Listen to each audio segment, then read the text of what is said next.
What's going on, guys? Andy and Randy here for G4 Outdoors. Today we have the FN502 22 long rifle and the TandemKross Game Changer Pro Compensator squared for 22 long rifle. Let's check out how this thing works and what it does. Site search G4 Outdoors, YouTube online. But as I look up and I ask, can I please just catch a break? I got my rod and my reel and I'm headed to the lake. Yeah, we're gonna make two videos, guys. We're gonna install this. I wanna show you how to install it, demonetized. I'm gonna come back with another video and we're gonna see actually how this thing compares to no compensation. And probably gonna make another video to see on what happens when you turn these things upside down. Completely not what they're designed for, but to see if we can get more muzzle rise out of a 22. How much recoil can you get out of your 22 long? So anyway, what we have here is the FN502. We're gonna start off with something easy. We just have a threaded barrel adapter here. Oh God, flashlight's on. I can't see. Nobody can see, everybody's blind. Sorry about that. I didn't mean to blind everybody. But anyway, do you know what thread these are? 1/2 by 28. So any 1/2 by 28 thread, this particular model right here is going to fit. So we have the FN502, barrel's open, magazine's out, chamber's empty, thread protector for the muzzle device is off. Let's go ahead and, I want to open this up carefully because there's some literature on here that might say how to install it, but it doesn't. So that's why I'm here. So wing it. To wing it and show you guys how to install it, and if there's any hiccups along the way, you're going to see what they are. Pretty cool device here, skeletonized on the bottom, have kind of an octagonal shape. Cool little product advertisement right here. TandemKross TK Pro squared 22 long rifle. Let me see that. Okay, that's something I do like, right? The compensator, I get the idea of it, and on something like this, especially 22 long rifle and this pistol, you may get like 0.8% reduction in muzzle rise through the actual compensator itself, but what you're getting is this weight up front that's going to help reduce that muzzle rise more than the compensator itself. That weight's going to make a big difference. Yeah, the weight out front will keep your muzzle down and keep it from rising up quite a bit. Believe it or not, this much weight will make a difference. Inside of this little package here, we have, it's so little. I'm used to being jacked up on Coke when I'm opening baggies this little. Is this a 5 o'clock free crack giveaway? Y'all tell anybody I'll kill you! I'll kill you! Peanut butter and crack thing. He kicked his habit back in the joint, now he's out of brains. Here I come! Man, all right. So we have a metal washer. A really thin metal washer. Goodness gracious, where, whoo! Have a real thin metal washer and a rubber washer. A little bit baffled about a rubber washer going on to something that's going to get pretty hot, but we got it. So, okay, yeah, I'm sorry, I didn't even explain. So this rubber gasket right here is what's going to help you time this onto your barrel, because not every barrel is threaded, like they're not started. The threads aren't started in the exact same spot. So one gun, you may twist this on a 1/2 turn and it tightens up. Next gun, you might be able to do a whole turn and it tightens up. Next gun, you might do a 1/4 turn and this is where it wants to be tight. So the rubber gasket will allow this thing to seat up against your gun while maintaining a little bit of pressure so it doesn't back off. I'm not gonna recommend any thread tightener, thread lock or anything like that on that.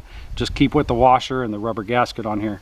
Okay, so when I said that I don't know why rubber O-rings are on here, there's already one on here behind the thread protector, so I guess there's nothing wrong with rubber being on here, because we've heated this baby up a couple times, have we not? Oh yeah. And that rubber gasket hadn't gone anywhere. So with this metal washer, I'm going to say this is for a larger barrel, for a rifle barrel or something like that, because the diameter of it is quite a bit different than the 22 barrel here, pistol barrel. So it's not going to go on here. The rubber gasket that it comes with, we're just going to plant that down in here. There's a little seating place for that in here. You may have to walk this rubber washer on here once we get it on here. You know what, let me tell you what this rubber washer is for. And like I said, it's for timing this compensator. Magazine's out. barrel's empty and all that. We're gunsmithing right now. So without the rubber washer, this thing will spin right on. And of course it has to bottom out sometime, and that's where it's going to bottom out. Completely 180 degrees out of phase. So what we need to do is put that rubber gasket on here. Tuck it down into its little hole. And you can put this on the gun and do this later, but I'm going to do it right here like this. And then we'll just start threading this on. I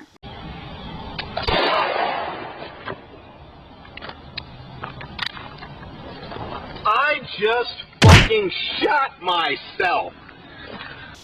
See, you might have to work with it a little bit to get that seated, like I'm going to have to. See, it pops out right here, so Tuck her in there a little bit.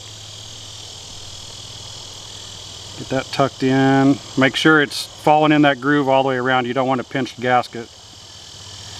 And then we'll find where about tight is, and about tight is right there, just a little bit less than 180 out of phase, 80 degrees. And we'll back that up to where it's supposed to be. Magazine chamber. So you can see how that's lined up perfectly level with the barrel there. Looks pretty sick. Looks good. All right, so we'll take this off of here. We'll run 5 rounds and see how the muzzle rise is. It's not going to be anything, but we'll see what the difference is after we put this back on. Let's do it. You filming already? All right. Always. So we do not have the compensator on here. I took the flashlight off so that there's no assist in muzzle rise, right, or anything like that.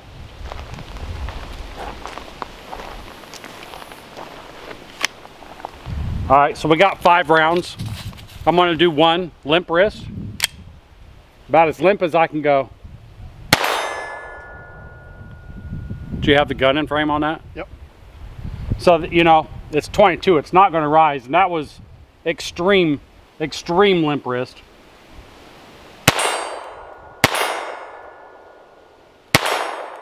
One more.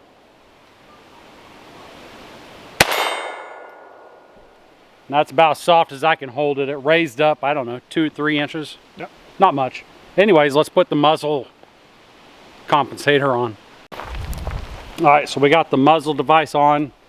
Got it 90 degrees to the barrel. It already put quite a bit of weight out there.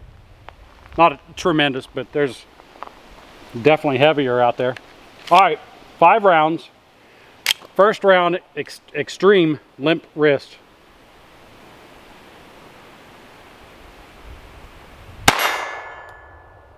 Dude, did you see that? How much? I did see that.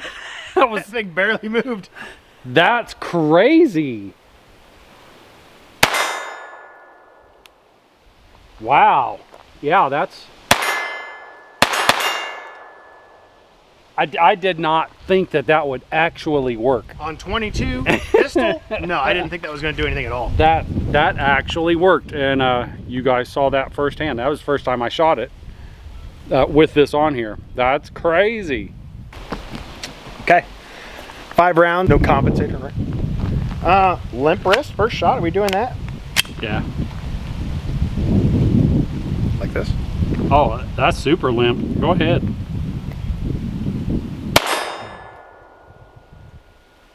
Okay. Feels like it normally feels.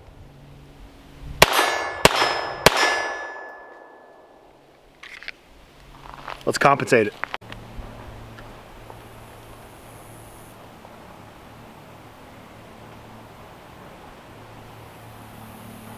Square that up as much as I can square it up. Okay.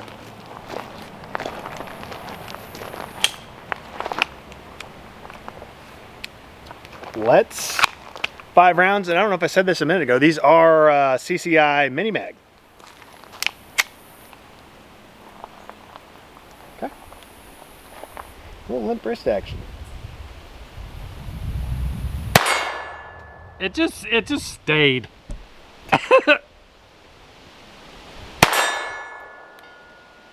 That's totally different. It is. even like you don't really notice the weight like I thought I would. And then you guys see in my videos, I put like a flashlight, like one of those flashlights like on every gun. It's not for the flashlight, right? I like to have that added weight up front for the muzzle rise. There is a little bit more weight up front, right? But nothing that would make it seem like it's that dramatic. This thing actually works. That's pretty cool. Dude, it's dead flat. It's dead flat, dude.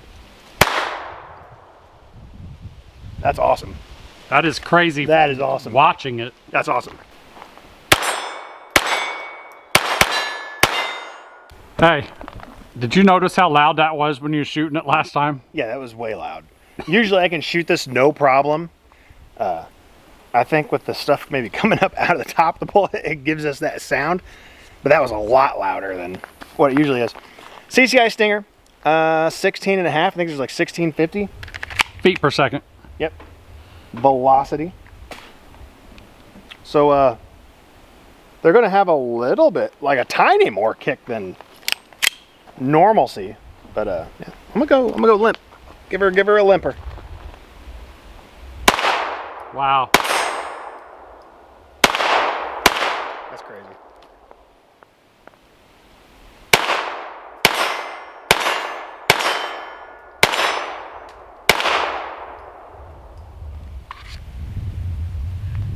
And like I said, I put the flashlight back on here just to give it all the weight up front.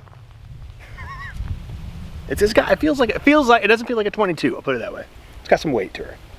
All right, guys, so this has been the TandemKross Pro 2 square compensator for your 22 long rifle. If you guys have one of these or have any other compensators for your pistols, FN 502, Taurus, whatever you got, let me know. Leave it down in the description.